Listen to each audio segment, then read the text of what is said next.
నమస్తే, welcome to P news. నేను మీ వాజిద్. ప్రస్తుతం మనం పరిగి 8వ వార్డు అయినటువంటి తుంకులగడ్డ విద్యారణ్యపురిలో ఉన్నాము. ప్రస్తుతం మనం ఇక్కడ నుంచి కాంగ్రెస్ అభ్యర్థి అయినటువంటి మన హబీబా అయ్యూబ్ బరిలో ఉన్నారు.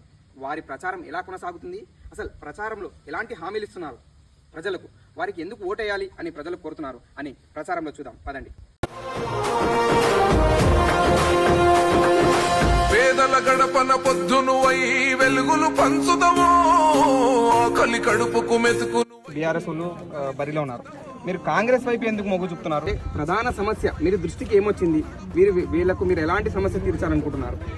हम लोग डाले ना, हम भरोसा दे रहे कि लोगों को कैसा भी कुछ ना कुछ काम करके देते बोल के ये भरोसा दिला रहे. ఉంటాను 100% వాళ్ళ కోసం ఏదో ఒకటి 100% చేస్తాను. 10 సంవత్సరాల నుంచి ఒక గంప మట్టి అయినోళ్ళు ఉన్నారు ఇక్కడ టీఆర్ఎస్ వాళ్ళు.